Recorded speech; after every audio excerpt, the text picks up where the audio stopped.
Selamat pagi Bapak Ibu saudara yang terkasih. Shalom. Bersyukur kita boleh berada di tempat ini.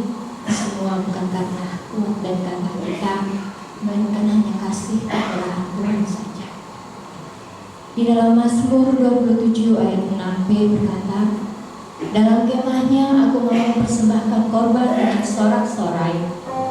Aku mau menyanyi dan bermazmur bagi Tuhan. Mari saat ini kita mempersiapkan hati kita untuk kita mempersembahkan yang terbaik buat Tuhan, yaitu korban syukur, pujian, penyembahan kita, dan penghormatan kita kepada Tuhan. Sebab Tuhan Yesus sudah sangat baik bagi kita. Kita akan pujikan Yesus, Kau sungguh baik.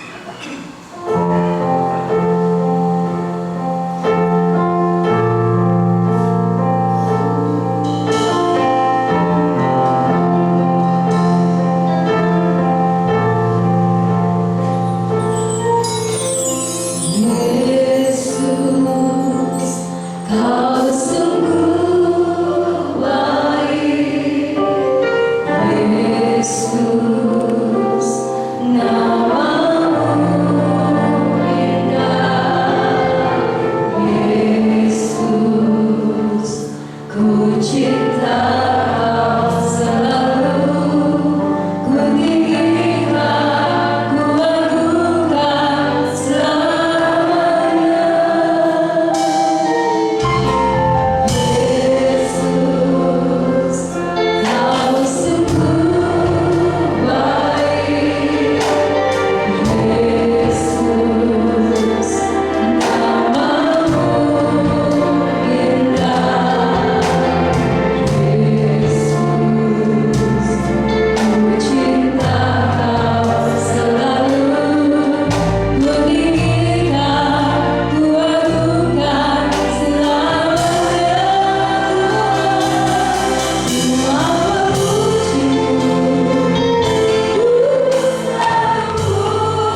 senantiasa nyatakan di dalam kehidupan kami.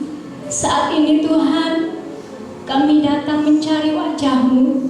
Kami rindu untuk bersekutu dengan Engkau. Kami ingin ya Bapa mempersembahkan korban pujian kami, korban syukur kami, penyembahan kami hanya bagi Engkau. Karena hanya Engkau yang layak untuk kami sembah, hanya Engkau yang layak untuk kami tinggikan. Bertahtalah atas pujian penyembahan kami Tuhan Yesus. Kau urapi ya Bapa jemaat-Mu di tempat ini. Kau pakai pelayan-Mu ya Bapa yang melayani hari ini. Kami menyerahkan ibadah kami ya Tuhan hanya ke dalam tangan-Mu, hanya di dalam nama Tuhan Yesus Kristus kami berdoa dan bersyukur. Haleluya. Amin. Silakan duduk Bapak Ibu saudara. Saya percaya saat ini hadirat Allah ada di tempat ini. Amin. Kita mau sama-sama menyanyi untuk Tuhan dan kita mau bersorak-sorai bagi kemuliaan namanya.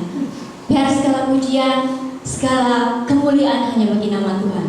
Segala puji syukur hanya bagi nama Tuhan. Mari kita bertepuk tangan.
Ada berapa banyak Bapak Ibu Saudara yang saat ini bersuka cita, angkat tanganmu. Amin, haleluya. Kita mau lebih lagi memuji Tuhan ya. Saya undang Bapak Ibu untuk bangkit berdiri. Kita pujikan pujian yang mengatakan bahwa Tuhanlah kekuatan.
Di dalam kehidupan kita, terkadang Tuhan izinkan tantangan dan kesulitan kita hadapi.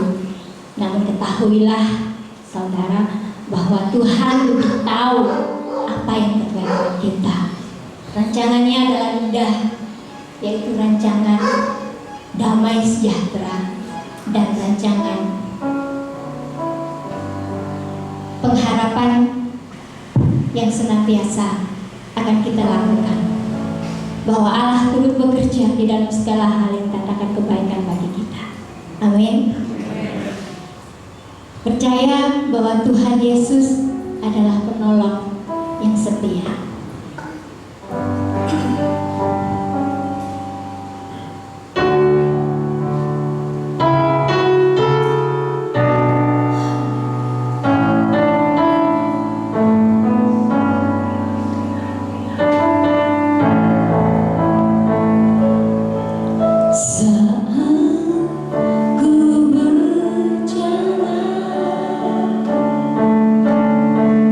Kasih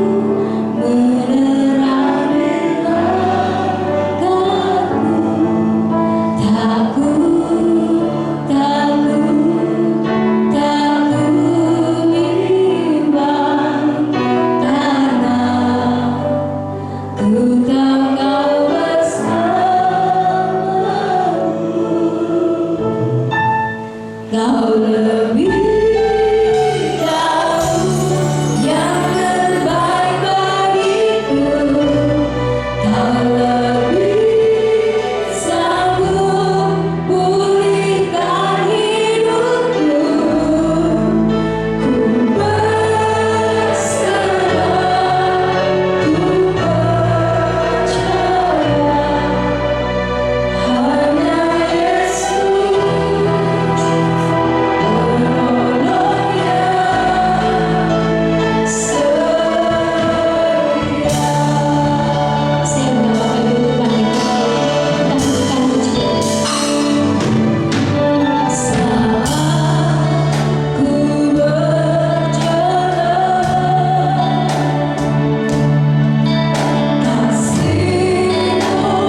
kasih-Mu menerangi langkahku. Aku takut bimbang, karena ku tahu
Kau bersamaku.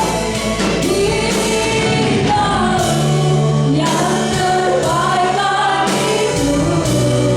Kau lebih sanggup pulihkan hidupku. Berserah, ku percaya hanya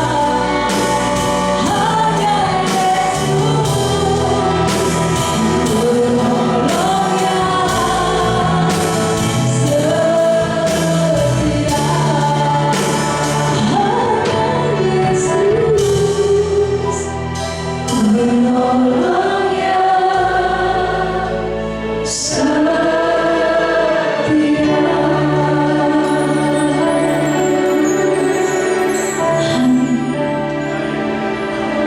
saya serahkan kepada pembawa firman Tuhan.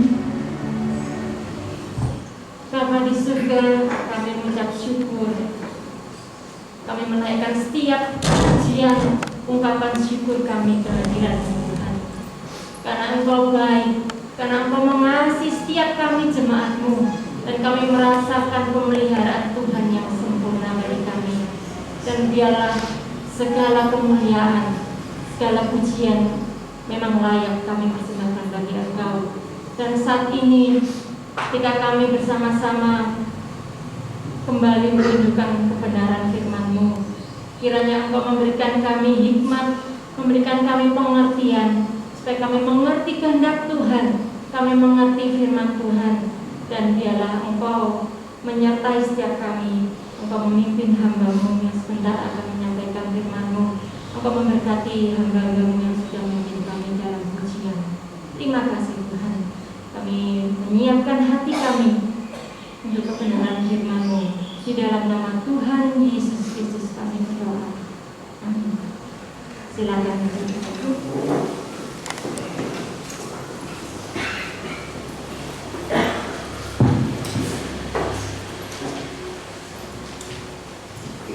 Shalom Bapak Ibu saudara yang kasih Tuhan. Puji nama Tuhan. Saya senang sekali berada di tempat ini, dapat beribadah bersama dengan Bapak Ibu. Dan mungkin ini baru pertama kali saya melayani di tempat suatu kebahagiaan ketika kita bisa bersama-sama berkumpul beribadah. Terutama mungkin bagi kami ya, itu untuk ibadah onsite masih jarang. Jadi ketika bersama-sama dengan saudara seiman, kita mengagungkan nama Tuhan. Ketika kita bisa bertatap muka, ini merupakan suatu kebahagiaan dan satu kesempatan yang indah bagi kita semua. Amin Bapak Ibu. Dan kita percaya Tuhan juga ada dan hadir di tengah-tengah kita. Nah, pada pagi hari ini saya mengajak kita semua untuk merenungkan firman Tuhan yang saya ambil di dalam Wahyu 2 ayat yang pertama sampai dengan ke-7. Kita akan baca bersama-sama ayat ini. Wahyu 2 ayat 1 sampai dengan 7. Saya mungkin akan membacakan. Kepada jemaat di Efesus, tuliskanlah kepada malaikat jemaat di Efesus, inilah firman dari Dia yang memegang ketujuh bintang itu di tangan kanannya dan berjalan di antara ketujuh kaki tiang emas itu. Aku tahu segala pekerjaanmu, baik jerih payahmu maupun ketekunanmu. Aku tahu bahwa engkau tidak dapat sabar terhadap orang-orang jahat, bahwa engkau telah mencobai mereka yang menyebut dirinya rasul, tetapi yang sebenarnya tidak demikian, bahwa engkau telah mendapati mereka pendusta, dan engkau tetap sabar dan menderita oleh karena namaku, dan engkau tidak mengenal lelah. Namun demikian aku mencela engkau, karena engkau telah meninggalkan kasihmu yang semula. Sebab itu ingatlah betapa dalamnya engkau telah jatuh. Bertobatlah dan lakukanlah lagi apa yang semua engkau lakukan. Jika tidak demikian, aku akan datang kepadamu dan aku akan mengambil kaki tiangmu dari tempatnya, jikalau engkau tidak bertobat. Tetapi ini yang ada padamu, yaitu engkau membenci segala perbuatan pengikut-pengikut Nikolaus yang juga aku benci. Siapa bertelinga, hendaklah ia mendengarkan apa yang dikatakan Roh kepada jemaat-jemaat. Barang siapa menang, dia akan kuberi makan dari pohon kehidupan yang ada di taman Firdaus Allah. Amin. Puji nama Tuhan. Bapak Ibu Saudara yang dikasihi Tuhan, firman Tuhan ini bisa saja mungkin berulang kali kita baca dan kita dengarkan, tetapi ketika firman Tuhan itu kita renungkan bersama, akan selalu ada hal yang baru. Firman Tuhan selalu menegur, menasehati dan mengingatkan kita. Jadi firman Tuhan yang kita renungkan bersama ini biarlah menjadi berkat bagi kita dan terutama bagi kehidupan saya pribadi. Nah, Bapak Ibu Saudara, saya mengambil tema yaitu kembali pada kasih semula. Mungkin next ya. Kita melihat, bisa slide berikutnya ya. Kita melihat di sini jemaat-jemaat di Efesus itu adalah jemaat-jemaat yang luar biasa. Ya, kok saya katakan bukan jemaat yang biasa, tetapi jemaat-jemaat Tuhan yang luar biasa. Nah, kalau kita lihat di sini, tadi Tuhan memuji ya. Ini adalah surat yang disampaikan oleh Rasul Yohanes di Pulau Patmos ketika dalam masa pembuangan. Kemudian oleh pewahyuan Tuhan ditulis, diperintahkan oleh Tuhan untuk disampaikan kepada jemaat di Efesus. Kita lihat di sini bahwa ada hal yang sangat ironis yang sudah dituliskan tadi. Jemaat seperti apakah ya teguran ini disampaikan? Kalau Bapak Ibu melihat atau membaca tadi dalam ayat yang di awal, justru jemaat Efesus ini adalah jemaat yang setia ya. Jadi kita lihat sini jemaat seperti apakah yang sampai Tuhan menegur demikian. Apakah sebenarnya jemaat yang jatuh dalam dosa ya, kalau tadi dikatakan ayat yang ke-5, sebab itu ingatlah betapa dalamnya engkau telah jatuh. Nah, jatuh dalam dosa apakah? Apakah jemaat ini merupakan jemaat yang jatuh dalam dosa mungkin seksual, atau mungkin jatuh dalam dosa korupsi, ya, suka memakai uang, atau tidak giat melayani Tuhan, atau jemaat yang mungkin tidak memiliki atau kurang memiliki pemahaman atau doktrin. Nah, kita melihat di sini justru sebaliknya, ya. Tuhan memuji di awal bahwa jemaat Efesus itu adalah jemaat yang justru di dalam ayat 2 Tuhan katakan, aku tahu segala pekerjaanmu, ya, baik jerih payahmu. Jerih payahmu berarti adalah jemaat yang telah berjerih payah. Mereka tidak tinggal diam, mereka melakukan pekerjaan mereka dengan baik. Ya, orang yang tidak tinggal diam tetapi melakukan sesuatu. Kemudian dikatakan bahwa baik jerih payahmu maupun ketekunanmu. Jadi ketekunan ini suatu hal yang sangat baik. Jadi dia terus melakukan dengan baik, dengan giat, dengan tekun. Dan dikatakan jemaat Efesus tidak dapat sabar terhadap orang-orang jahat yang membawa pengajaran palsu yang menyesatkan. Berarti mereka juga memiliki pemahaman firman Tuhan yang baik, sehingga bisa membedakan. Bahkan ketika ada pengajaran yang dianggap sesat, ya, Nikolaus dan pengikutnya, itu mereka jemaat Efesus bisa mengidentifikasi bahwa itu tidak benar, ya.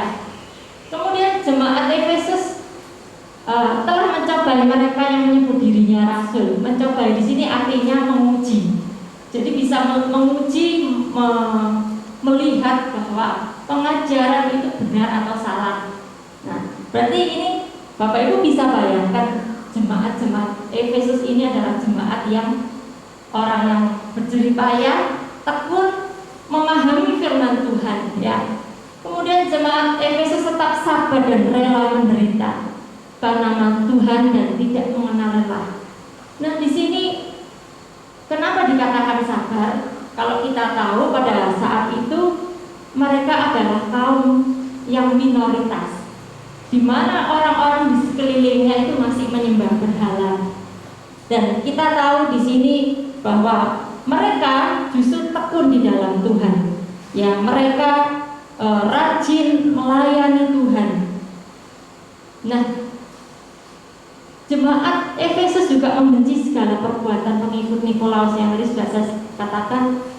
Dia bisa mengerti firman Tuhan, mengerti kebenaran, dan mengetahui benar atau salahnya. Jadi jemaat seperti apakah teguran ini diberikan? Apa tidak salah, ya? Ini adalah jemaat, bukan jemaat sembarangan, tetapi jemaat yang luar biasa. Dan ironisnya yang kedua, Bapak Ibu, pada saat apakah jemaat itu ditegur oleh Allah? Bukan mereka sedang tidak bertekun, Bapak Ibu, tetapi jemaat ini sedang giat melayani Tuhan.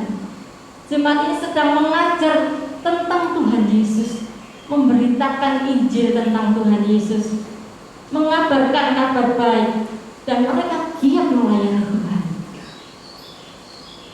Tetapi mereka tentunya sangat kaget, ya, ketika muncul di dalam surat yang disampaikan oleh Yohanes di Pulau Patmos.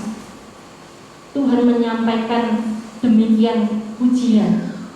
Berarti Tuhan tahu apa yang sudah dikerjakan oleh jemaat Efesus.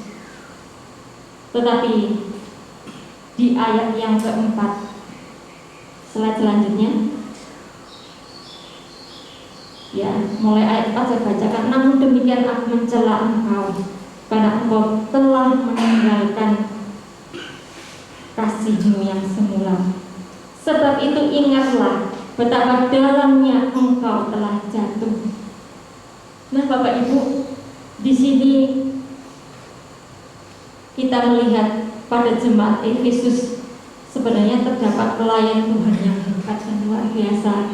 Ketika di awal, mungkin Bapak Ibu ingat ya, seorang teolog yang baik, yaitu Paulus.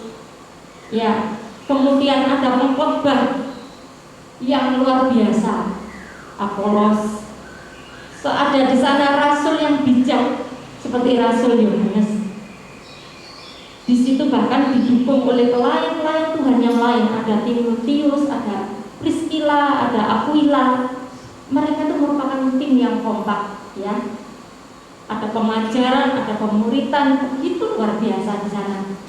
Banyak jiwa dimenangkan, semua berapi-api dalam melayani Tuhan. Nah, tetapi setelah 40 tahun kemudian, ketika Paulus tidak ada, ketika ketika Yohanes sudah dibuang ke Pulau Patmos, ketika Timotius, Priscilla, Aquila semua sudah mengembara, tidak ada di tempat itu, kita melihat di sini mereka tetap sebenarnya bertekun, mereka tetap melanjutkan pengajaran,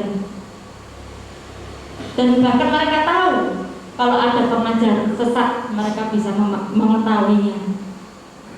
Tetapi rupanya pemahaman tentang firman Tuhan, pengetahuan tentang Allah itu tidak cukup hangat bagi mereka.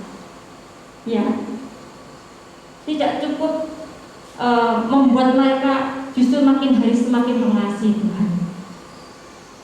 Pengetahuan akan Allah malah membuat banyaknya pelayan yang menjadi dingin. Kasihnya tidak menyala. Nah, apa artinya sebenarnya meninggalkan kasih yang semula? Meninggalkan kasih yang semula itu adalah tidak lagi fokus hidupnya kepada Allah. Ya, mungkin kita sendiri juga mungkin pernah merasakan bahwa kita mungkin tidak jatuh dalam dosa yang seperti yang disebutkan ya, dosa yang hebat. Tetapi firman Tuhan mengingatkan kita, Bapak Ibu, kalau kita saat ini mengerjakan apa yang kita kerjakan, kembali lagi, siapa yang mengerti di dalam hati kita? Adakah kita masih memiliki kasih yang semula? Adakah kita masih memiliki kerinduan yang sama seperti semula? Jangan sampai seperti jemaat di Efesus, ya, ketika mereka melakukan segala sesuatu, jangan hanya sebagai rutinitas. Bahkan mungkin ini tidak kita sadari, karena memang sulit ya, tidak ada identifikasi bahwa seseorang itu berdosa. Ini tidak nampak ya, Bapak Ibu. Umumnya atau seharusnya ketika orang itu memiliki pemahaman akan Tuhan, semakin hari semakin meningkat, bahkan pengiringan kita semakin hari, kan kalau dihitung semakin lama ya. Ada orang yang mengenal Tuhan mulai kecil, ada yang remaja, ada yang dimenangkan Tuhan setelah usia yang sudah cukup. Di sini biasanya diiringi dengan pengenalannya, kemudian dia juga seharusnya semakin mengasihi Tuhan. Tetapi banyak kejadiannya, banyak keadaannya justru sebaliknya. Semakin mengasihi Tuhan, semakin mengenal Tuhan, banyak firman yang sudah didengarkan, tetapi sebenarnya di dalam hati masih dingin. Nah, selanjutnya kita bisa melihat di sini, Bapak Ibu.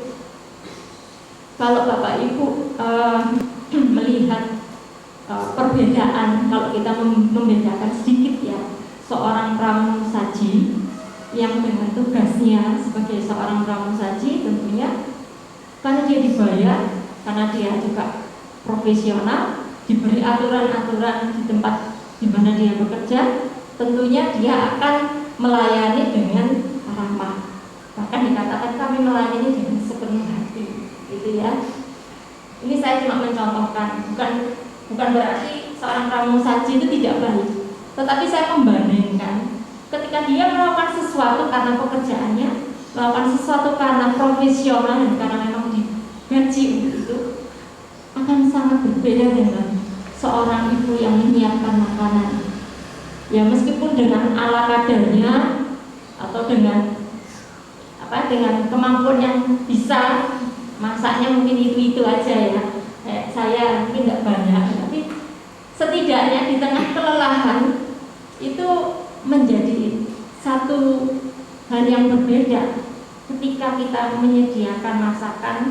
Ya, ibu-ibu tentu akan merasakan meskipun lelah, meskipun banyak hal yang terjadi, tetapi dengan hati yang mengasihi itu akan berbeda. Menyiapkan makan, bahkan mungkin perlakuan dari anak-anak atau suami belum tentu responnya menyenangkan, tetapi dengan hati yang mengasihi itu akan berbeda. Kita tahu seorang pramusaji dia melakukan dengan baik karena sesuatu juga, karena dibayar. Tetapi seorang ibu biasanya menyiapkan makanan dan sebagainya itu karena dia mengasihi keluarganya. Betul Ibu? Ya. Slide berikutnya. Kemudian kita melihat di sini kalau Bapak Ibu atau mungkin saya sendiri lah ya, bisa melihat perbedaannya antara pelayanan Tuhan dengan kasih dan pelayanan Tuhan yang tanpa kasih. Ya ini yang sulit. Ini sulit sekali. Karena ketika semua pelayan, termasuk saya, ketika hadir di gereja, kemudian melayani, itu juga macam-macam motivasinya. Saya kesini, ya mungkin triggernya karena ada jadwal atau undangannya gitu. Tetapi apakah kita masih tetap melayani Tuhan dengan sepenuh hati? Saya ingat saudara punya teman ya di Surabaya. Karena pandemi kita sudah lama tidak ibadah onsite, masih online. Kemudian dia cerita, kebetulan dia juga seorang pelayan Tuhan yang setia. Dia itu maksudnya itu sharing itu ya seperti rahasia, tapi dia terbuka gitu ya, maksudnya menyampaikan. Dia bilang, Bu, aku itu sudah beberapa waktu ini ketika ibadah online, kalau online kan tidak harus tepat waktu. Kalau pagi itu biasanya sepedaan, cari sarapan, jalan-jalan, kemudian nanti baru sempat pulang ibadah online. Nah sekarang waktunya onsite, dalam hati kecil tuh, waduh, nggak bisa jualan lagi.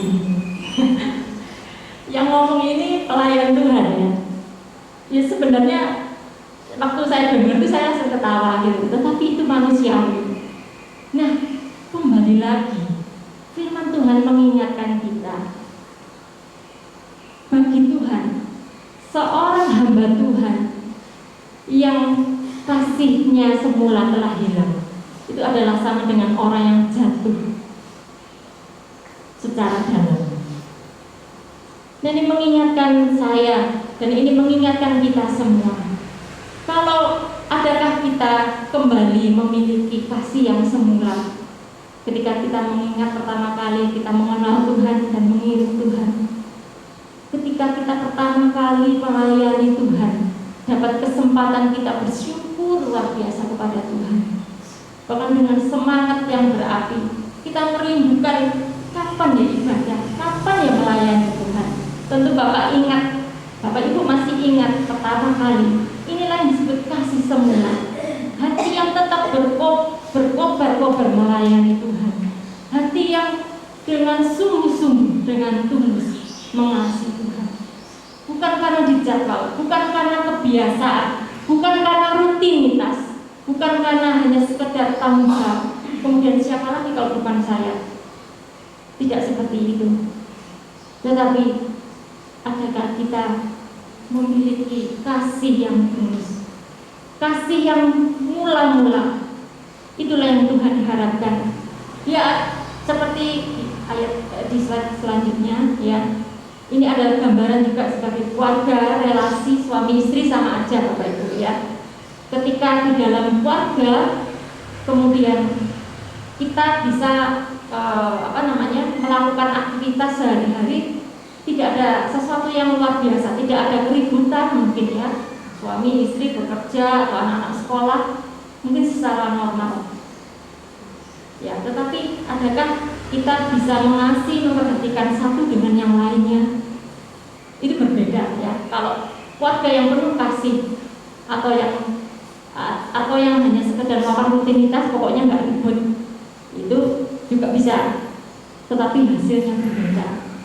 Next slide ya.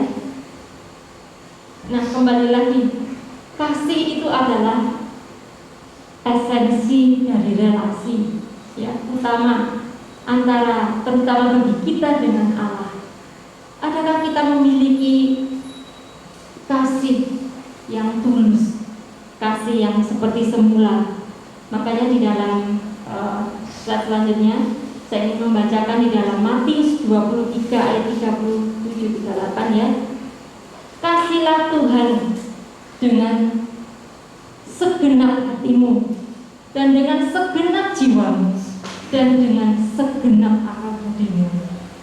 Tuhan menginginkan kita untuk mengasihi Tuhan dengan segenap, dengan seluruh hidup kita, bukan sebagian.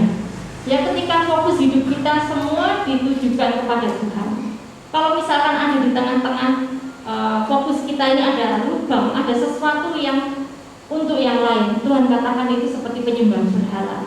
Tuhan menginginkan keseluruhan fokus penyembahan hidup kita hanya kepada Allah. Dan ketika yang melakukan itu disertai dengan hati yang mengasihi Tuhan, itu tentunya akan berbeda. Pasti tidak akan bersungut-sungut, tidak mengeluh, mungkin tidak merasakan hal yang berat. Tetapi kalau orang yang mengasihi Tuhan, seperti orang yang jatuh cinta pertama ya, saya rasa Bapak Ibu semua yang ada di sini, saudara pernah mengalami. Yang seperti itu yang Tuhan inginkan. Kasihlah Tuhan dengan segenap hati, dengan segenap jiwa, dengan segenap akal budi. Demikian Bapak Ibu, firman Tuhan ini mengingatkan kita seberapa lama pengiringan kita, seberapa banyak pengetahuan kita akan Tuhan, seharusnya diiringi dengan kasih yang semakin hari, semakin besar kepada Tuhan.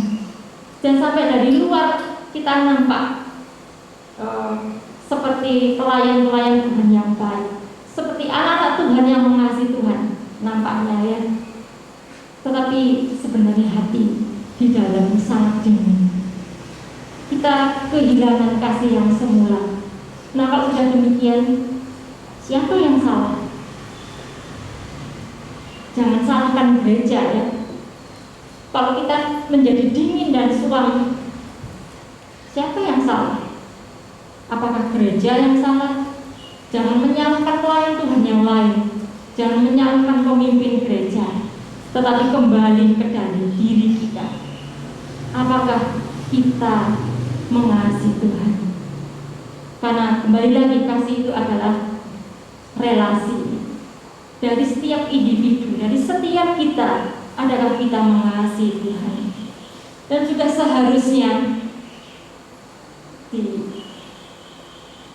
seharusnya kehadiran Allah ini merupakan suatu hal yang menyenangkan, menjadi persekutuan yang indah.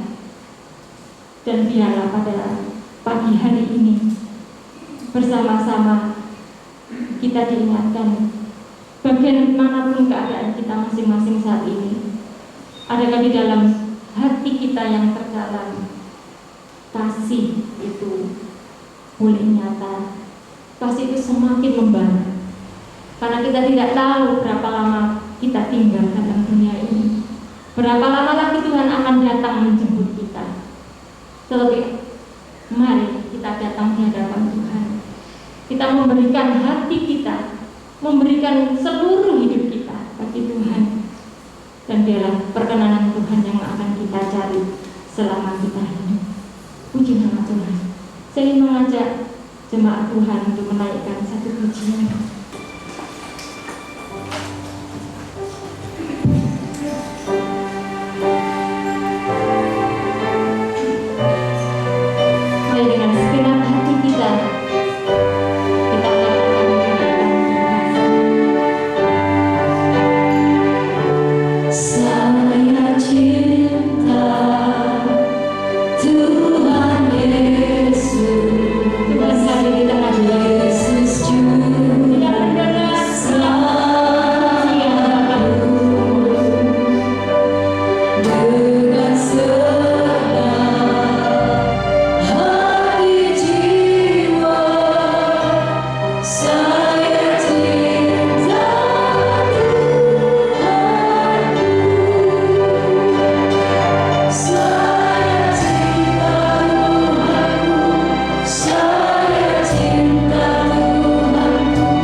merasakan ketika firman Tuhan mengingatkan kita. Biarlah setiap hati-hati kita yang mungkin saat ini dingin, kita bisa minta ampun di hadapan Tuhan. Kita tidak mau menjadi anak-anak Tuhan atau pelayan Tuhan yang disebut jatuh.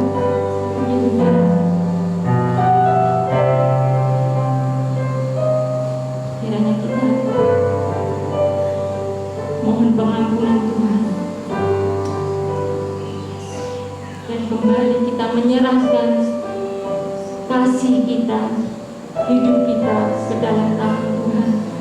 Karena hanya perkenanan Tuhan yang kita cari dalam hidup ini. Kita naikkan pujian ini bersama dan kembali saya serahkan. Mari katakan dengan segenap hati, Dia ada di tengah-tengah kita dan mendengar setiap seruan kita. Dia mengetahui hati kita masing-masing. Saya cinta Tuhan Yesus, Yesus Juru Selamat, dengan segenap hati jiwa. Saya cinta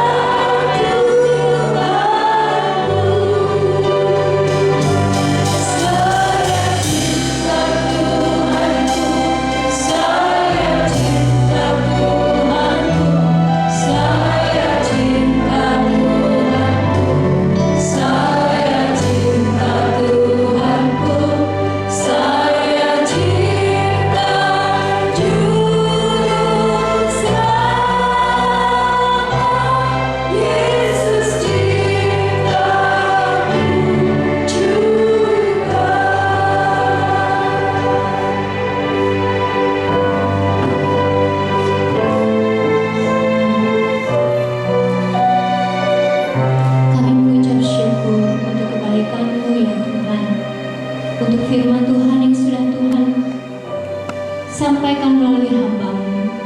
Biarlah kiranya boleh menjadi rema di dalam kehidupan kami, untuk kami lebih mengasihi Engkau ya Tuhan, melayani-Mu dengan kasih yang mula-mula Bapa, mengiring Engkau sampai akhir hidup kami, sehingga kami boleh mendapatkan mahkota yang Tuhan janjikan bagi kami.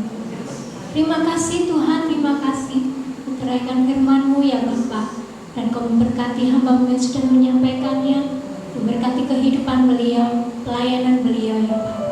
Juga memberkati jemaat-Mu yang sudah mendengarkan. Biarlah kiranya Bapa, firman-Mu boleh tertanam di dalam hati setiap kami, boleh kami lakukan dalam kehidupan kami ya Bapa. Terima kasih Tuhan Yesus, terima kasih. Kami menyerahkan kehidupan kami saat ini dan sampai nanti hanya di dalam tangan Tuhan. Hanya di dalam nama-Mu yang kudus Tuhan kami Yesus Kristus, kami berdoa dan bersyukur. Haleluya. Amin. Silakan duduk Bapak Ibu Saudara. Kalau ada yang belum mengenal, yang menyampaikan firman Tuhan hari ini beliau adalah Ibu Leli. Saya tahunya dari Mas Yudi. Karena tadi ada yang bertanya, karena Ibu tadi belum berkenal.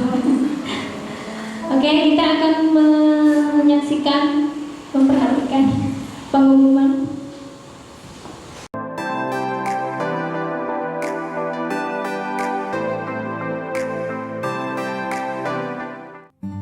Jemaat GBT Kristus Pelepas Cabang Sukun yang terkasih, bagi jemaat yang rindu untuk tetap menabur, kami sungguh menghargai pemberian jemaat dalam membantu kebutuhan pelayanan yang besar di tempat ini. Untuk persembahan persepuluhan, kolekte 1, kolekte 2, dan renovasi atau jenis persembahan yang lain bisa dibawa ke gereja setiap hari dengan cara masing-masing persembahan dimasukkan dalam amplop dan masing-masing amplop ditulisi jenis persembahan seperti tersebut di atas. Lalu, masukkan ke kotak persembahan yang sudah disediakan di gereja. Selamat ulang tahun kepada Ibu Kuswati Ningsih, Ibu Endang Sehwinarti, Ibu Susi Suliana, Ibu Wiwi Winarti, Saudari Kesia Rosilawati, Bapak Kausa Martinus. Karena panjang umur dan lanjut usia serta sejahtera akan ditambahkannya kepadamu. Amsal 3 ayat 2. Gembala sidang, pengurus gereja, serta seluruh jemaat mengucapkan selamat ulang tahun, Tuhan Yesus memberkati. Bantuan doa untuk pemulihan kesehatan dan lanjut usia. Ibu Mariam, Ibu Sumarlin, Bapak Sutikno, Ibu Tamin, Ibu Rahel, Ibu Tris, Bapak William. Ibadah sekolah minggu diadakan setiap hari Minggu pukul 9 pagi secara tatap muka di gereja. Jadwal pelayan Tuhan Ibadah Raya Minggu 2022 WL Ibu Febo Parmawati, Singer Ibu Mei Murjayani. Pemain musik Bapak Lukas, Bapak Priyo, Bapak Agung, Bapak Henok, dan Saudara Yohanes. Oke, saya mewakili jemaat Sukun di tempat ini menyampaikan terima kasih buat pelayanan Ibu Leli. Tuhan Yesus memberkati. Kita akan mengakhiri ibadah kita pada pagi hari ini. Saya undang untuk Bapak Ibu bangkit berdiri. Doa syafaat dan doa berkat akan disampaikan oleh Bapak Gembala. Mari berdoa. Bapa surga, kami bersyukur atas kasih-Mu, atas perhatian-Mu, dan pada pagi hari ini Engkau telah memberikan kabar baik melalui hamba-Mu agar kami sekalian bangkit dari keterpurukan kami untuk melakukan hal-hal yang Tuhan inginkan, yaitu kami harus membangun kasih kami semakin menyala kepada-Mu ya Tuhan. Kasih kepada-Mu menjadi nafas dari setiap kegiatan kami. Kasih kami kepada-Mu harus menjadi bagian yang terpenting dalam seluruh pergerakan hidup kami. Ampunilah kami dari segala kekurangan kami, dan kami mau melakukan apa yang Tuhan inginkan. Pertolongan Roh-Mu yang kudus kami sangat butuhkan ya Tuhan. Hamba berdoa mohon kiranya berkat-Mu dilimpahkan bagi hamba-Mu yang telah menyampaikan kabar baik bagi kami, dan Tuhan memberkati keluarga, pekerjaan, dan segala bentuk pelayanan yang Tuhan percayakan. Hamba berdoa bagi semua pelayan Tuhan yang sudah mengambil bagian dalam upaya membangun ibadah dan pelayanan di pagi hari ini. Tuhan memberkati mereka semua dengan hikmat, dengan penuh rahmat-Mu atas pelayanan mereka semua. Tuhan memberkati keluarganya semua dengan kasih dan kebaikan. Kami juga berdoa untuk bangsa dan negara. Kiranya Tuhan memberkati Bapak Presiden, para Menteri, TNI dan Polri, juga semua tenaga medis yang berjuang untuk kesehatan bangsa ini. Tuhan jaga, Tuhan bimbing mereka dengan hikmat-Mu. Berdoa pula untuk persiapan-persiapan Paskah. Kiranya Tuhan memberkati semua jemaat dan pelayan Tuhan untuk mempersiapkan diri merayakan Paskah dengan kasih dan sukacita karena kasih-Mu. Tuhan memberkati jemaat Tuhan yang berulang tahun pada pekan ini. Tuhan juga memberkati seluruh jemaat Tuhan yang sudah membangun ibadahnya, sudah membangun kurban-kurbannya. Tuhan berkati mereka semua. Mari Tuhan katakan hati tanganmu kepada Tuhan. Saudaraku yang dikasihi Tuhan, pulanglah engkau dengan segala berkat yang berlimpahan dari Bapa Surga. Kasih karunia dari Sang Putra Yesus Kristus melimpah atasmu sehingga engkau dapat berdiri sebagai gereja Tuhan yang misioner, menjadi saksi Kristus yang berkemenangan.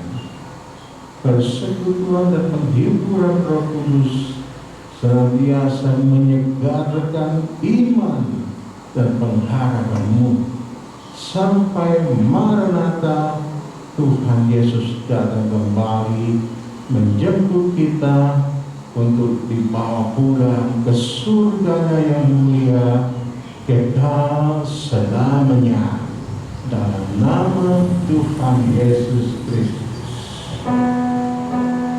Ku bersyukur padamu Tuhan, sebab kasih setiamu di dalam hidupku. Anugerahmu besar bagiku, di sepanjang langkahku.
Silakan duduk, kita saat ini istimewa.